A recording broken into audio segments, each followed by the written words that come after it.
Selamat pagi teman-teman. Ini kita dari HIPMI Blora. Kita perjalanan ke Semarang untuk menghadiri acara halal bihalal HIPMI Jateng.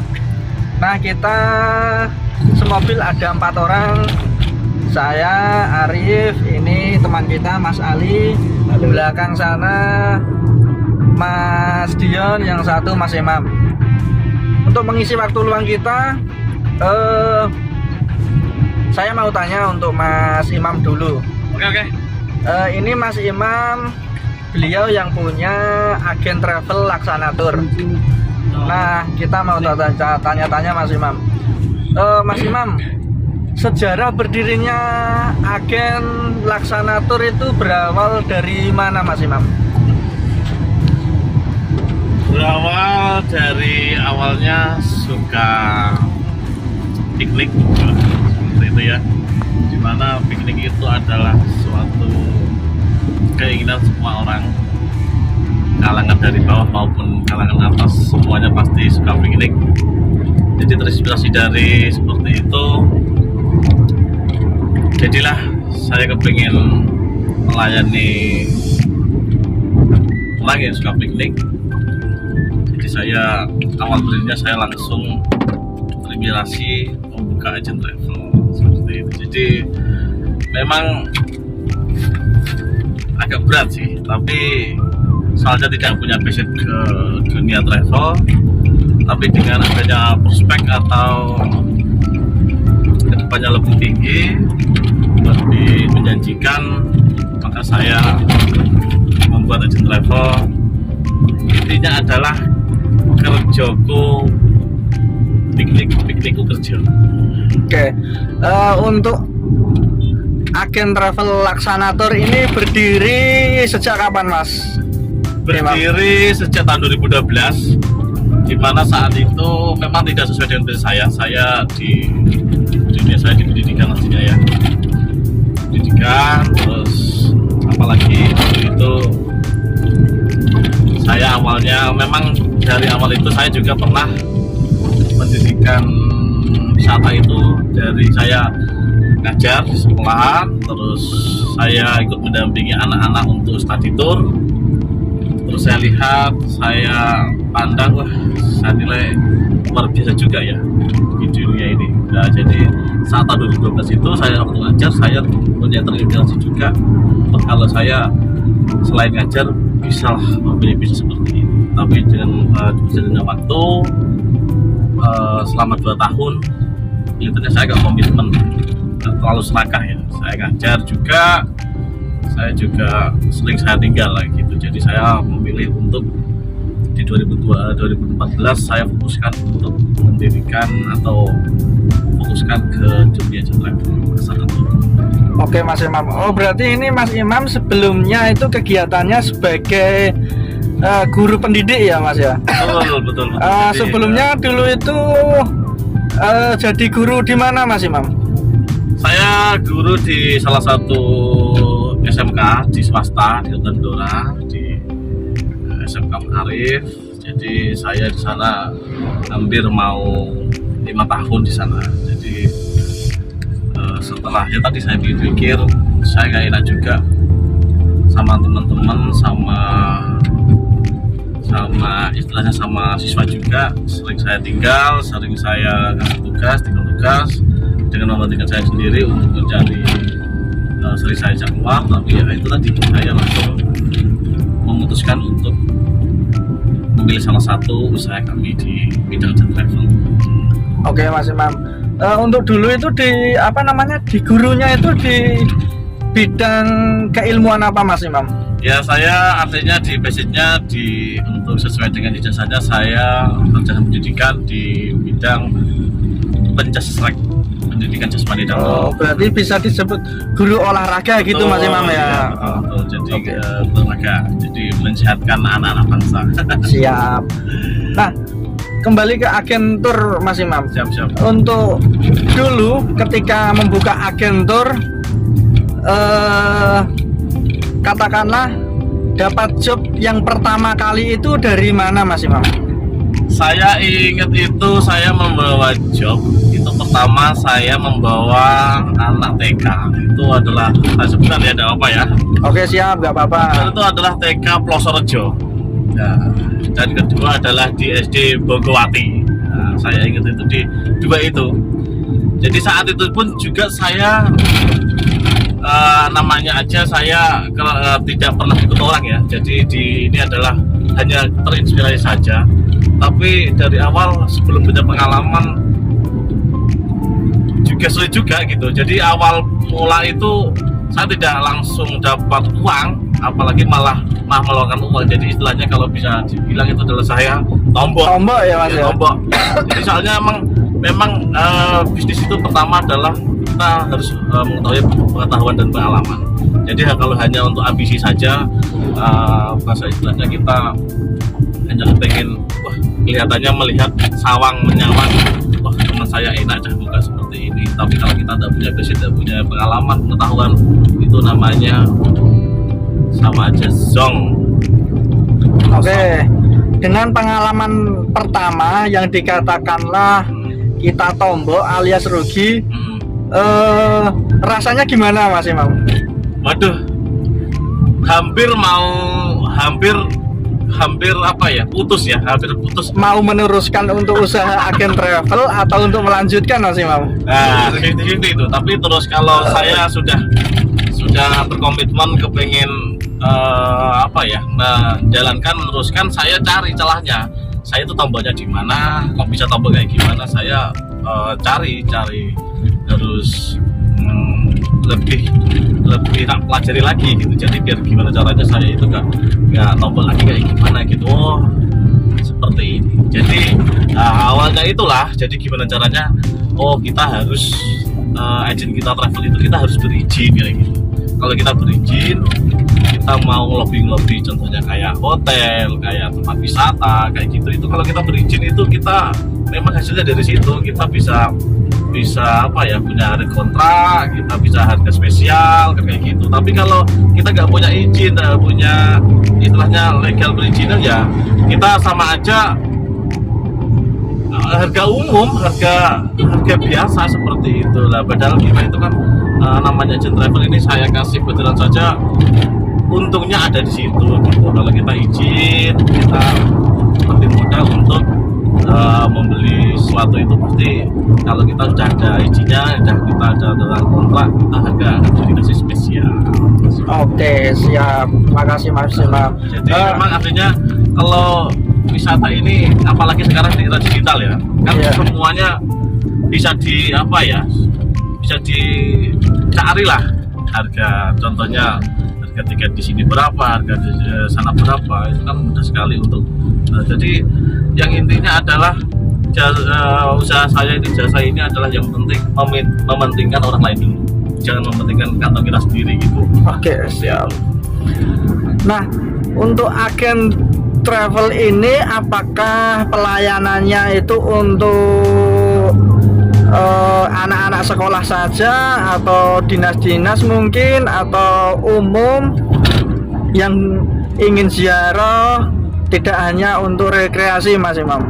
Jadi gini, jadi memang di perjalanan kami ini itu ada berbagai macam pelayanan. Pertama adalah pelayanan study tour anak sekolah, kunjungan industri anak SMK, terus hanya sebatas karya wisata anak SD, atau di pemerintahan kunjungan kerja, privat untuk wisata juga ada, sewa bus juga ada. Jadi tergolong semua kalangan lah. Tadi yang saya katakan dari awal, memang wisata ini adalah dominan mulai kalangan bawah sampai kalangan atas. Jadi semuanya, tidak di lingkup di pendidikan atau di lingkup sekolah atau pemerintah, tapi semuanya. Jadi bagi teman-teman pun kalau memang mau wisata privat, ya kita bisa melayani seperti itu. Jadi keluarga sama pacarnya, sama rekan-rekannya, semuanya kita bisa melayani semua. Oke, siap. Terima kasih Mas Imam. Oke, siap.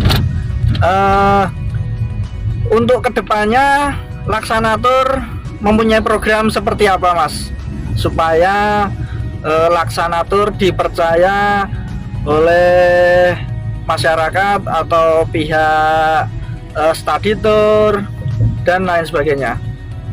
intinya gini, pokoknya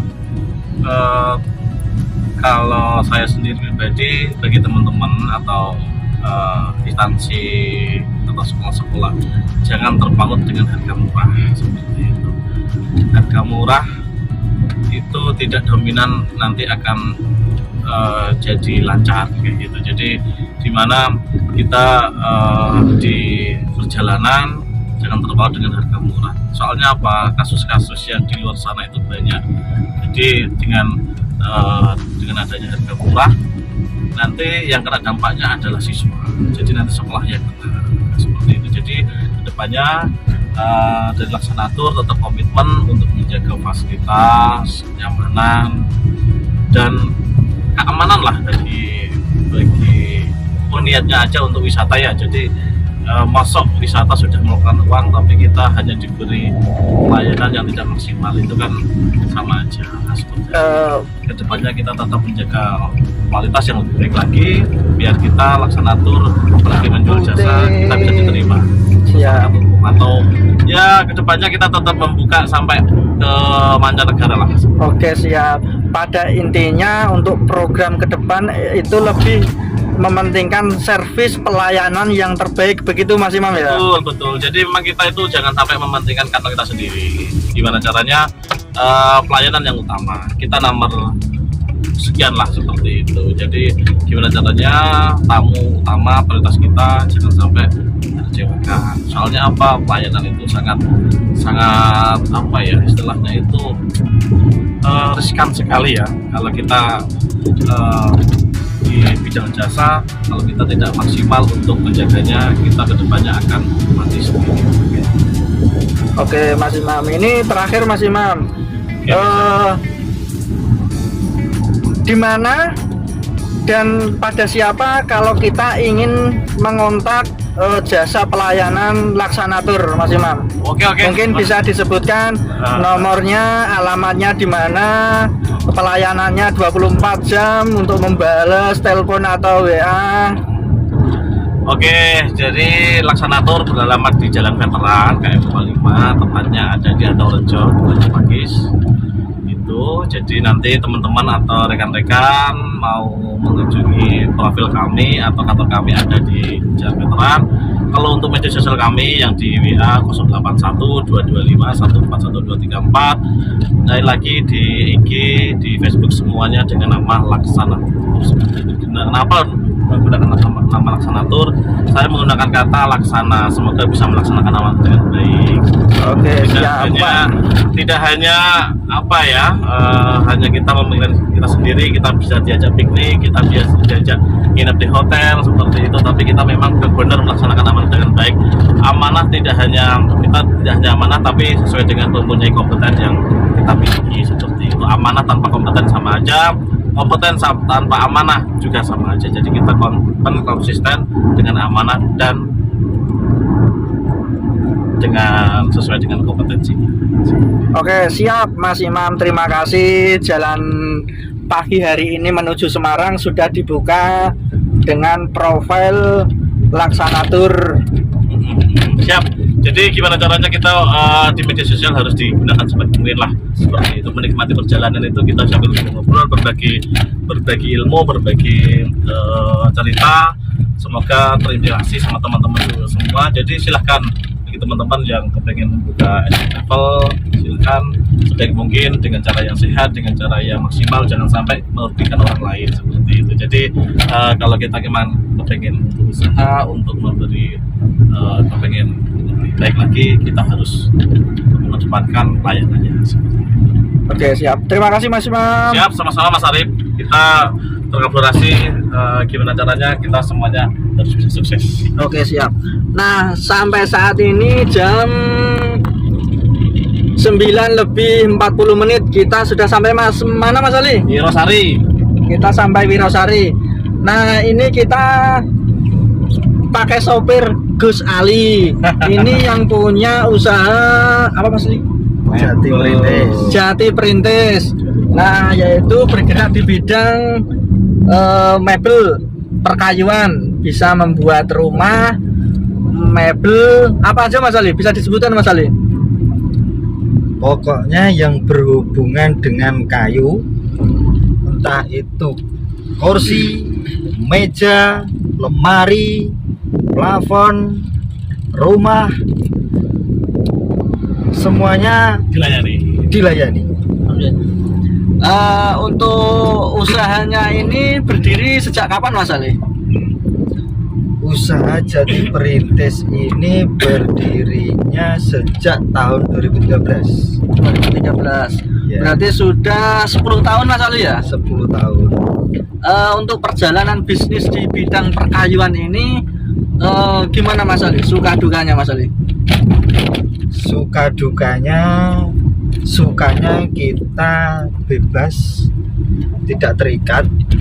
Namanya usaha kan ya. Ya, kita pengusaha lah.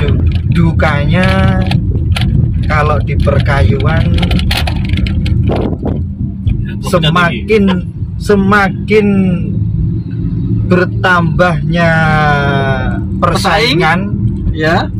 ada PVC, ada baja ringan, ya mungkin itu tantangan tersendiri bagi orang perkayuan.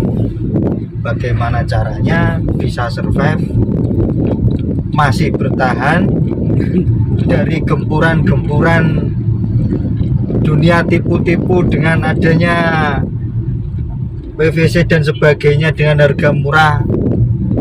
Tapi ya kalau kualitas tergantung lah ya, orang punya penilaian masing-masing. Nah, tetapi kan untuk usaha ini kan pasti punya pangsar sendiri Mas Ali. Siap. Meskipun pangsa pasar kita, misalkan kita usahanya di perkayuan, mungkin nanti semisal ada customer yang pesaingnya ada yang suka di PVC, ada suka di baja ringan. Nah, itu kan kita punya pangsa pasar sendiri Mas Ali ya. Iya. Apakah pesaing-pesaing tersebut persaingannya sangat ketat kah? Persaingannya ketat banget, karena dengan adanya contoh misal sekarang itu untuk perkantoran, rumah-rumah mewah, mereka lebih memilih memakai triplek dengan lapisan HPL daripada memakai kayu solid yang benar-benar terjamin kualitas dan keawetannya. Akan tetapi mereka lebih memilih memakai HPL soalnya karena ya banyak motif, banyak nilai estetikanya lebih banyak ya Mas ya. Lebih mewah mungkin ya, lebih mewah. Soalnya kalau pakai kayu sendiri kan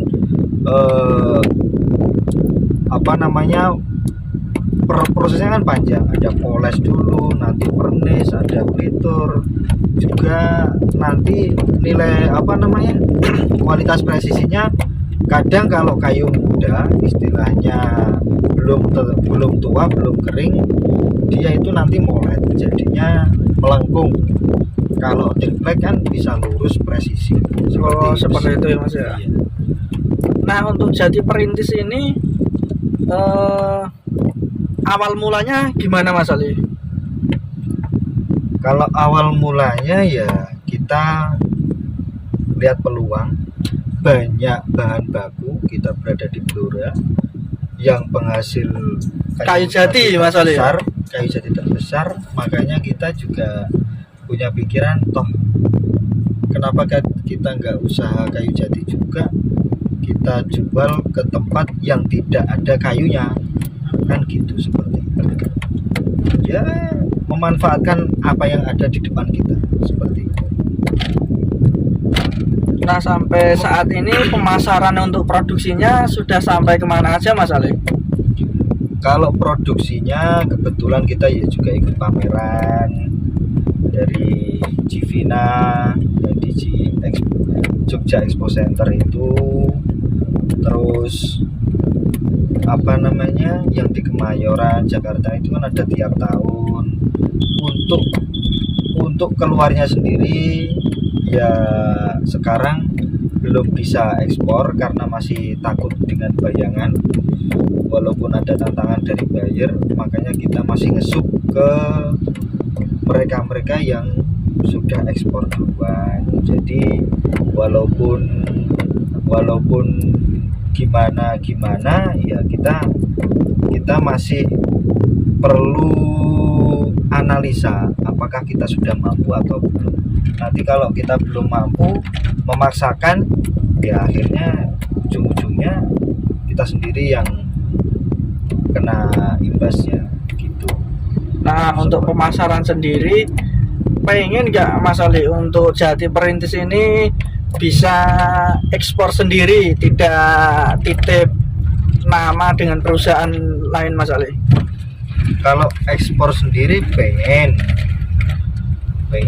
semua produsen, istilahnya produsen kayu, mungkin mereka kalau sudah merasakan rasanya ekspor itu punya nilai sendiri karena produk kita telah diakui di pasar internasional. Jadi untuk pemasaran kita bisa tambahkan bahwa produk kita udah diakui di Indonesia dan di luar negeri seperti itu.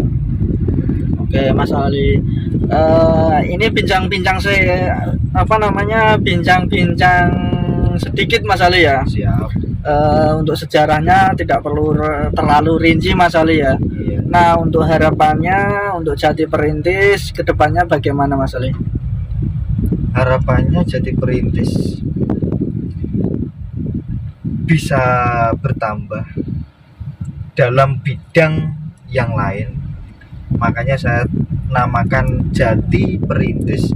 Saya merintis usaha-usaha lain di bidang-bidang lain yang merupakan rintisan dari kayu jati seperti itu. Sementara kita merintis satu usaha bikin ternakan kandang ayam broiler, ya semoga aja dalam waktu dekat bisa check in karena sudah lama proses tapi belum jalan. Oh, berarti ini di samping usahanya di bidang perkayuan, ini Mas Ali punya usaha sampingan lagi ya Mas Ali ya? Iya, di maksudnya ayam apa Mas Ali? Ayam potong atau ayam potong atau ayam broiler. potong ya? Iya.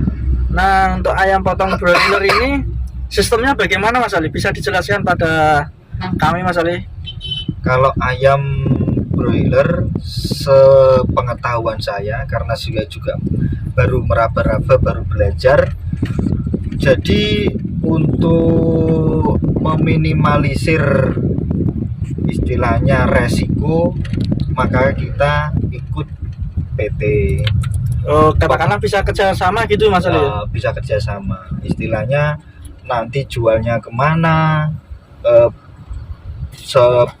perjalanannya seperti apa, nanti kita diarahkan dari PT. Kita cukup menyediakan kandang yang sudah sesuai dengan permintaan PT, entah itu PT apapun, terserah ya, mereka punya peraturan sendiri-sendiri. Jadi permintaannya kita penuhi, kandangnya seperti apa, nanti jalannya seperti apa, nanti diarahkan dari PT, entah itu dari bibit, vaksinnya, nanti makannya seperti apa, kesehatannya seperti apa, ya seperti itu. Oh, berarti ini yang untuk ayam broiler ini belum berjalan ya Mas Ali ya? Belum. Tapi ini untuk kandangnya sudah siap diisi Mas Ali ya? Sudah siap diisi. Nah, untuk rencananya diisi kapan ini Mas Ali? Apakah sudah ada kontrak dengan mitra kerja dari PT? Untuk kontak-kontak sama PT PPL sama teman-teman itu sudah kita bikin janjian hari apa, mungkin ke depan 2 minggu atau maksimal 1 bulan kita udah bisa check-in. Jadi kandang udah terisi seperti itu. Oke, siap Mas Ali. Nah, ini berhubung ini belum yang usaha ayam broiler belum berjalan ya Mas Ali ya. Iya. Kita kembali ke Jati Perintis.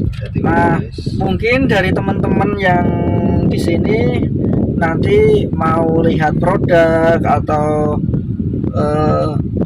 pesen Mas Ali itu lewatnya dari mana Mas Ali? Bisa dijelaskan? Bisa menghubungi siapa saja nanti Mas Ali? Untuk nomor WA-nya itu ada di IG saya juga Jati Perintis. Untuk yang lain seperti media sosial TikTok atau Facebook sementara kita tidak pakai karena kita masih sistem offline. Untuk Jati sendiri kita masih mengutamakan ekspornya, jadi produk-produk yang dari pabrik kita ngesub ekspor karena untuk keberlangsungan mebel sendiri kalau kita mengikuti pasar lokal naik turun. Oh seperti itu Mas Ali. Iya. Tapi untuk pasar lokal memungkinkan nggak Mas Ali kalau order lewat ke Jati Perintis Mas Ali? Sangat-sangat mungkin karena kualitas ekspor aja masuk apalagi untuk lokal seperti itu. Mungkin kalau lokal dia tidak terlalu banyak permintaan seperti kadar kering kayu, serat kayu seperti apa. Untuk kelas A, untuk perumahan elit mungkin mereka minta kayu yang vinir atau kelas paling utama. Jadi kalau untuk ekonomi lebih tepatnya ke harga ekonomisnya kita sangat bisa melayani seperti itu. Oke, siap Mas Ali. Nanti untuk Instagramnya saya cantumkan Mas Ali ya. Siap. Nanti bisa diinfokan pada kami. Oke. Nah teman-teman, hari ini kita sudah sampai Wirasari. Tadi sudah melewati pasar hewan Wirasari, pasar hewan. Nah itu yang di belakang itu teman kita. Sebetulnya mau kita wawancarai, cuma dia tidur. Dia itu namanya Mas Ladiono. Dia juga pengusaha atau pengusahanya di bidang jual beli tanah, developer, pengembang. Kalau teman-teman yang belum punya rumah, kalau pengen punya rumah bisa menghubungi beliau. Kayaknya beliaunya sudah capek, dia istirahat. Nah pertemuan kali ini kita tutup. Semoga perjalanan hari ini kita lancar. Amin, amin, amin. Tanpa ada halangan swatau apapun. Selamat sampai tujuan. Terima kasih. Wassalamualaikum warahmatullahi wabarakatuh. Waalaikumsalam warahmatullahi wabarakatuh.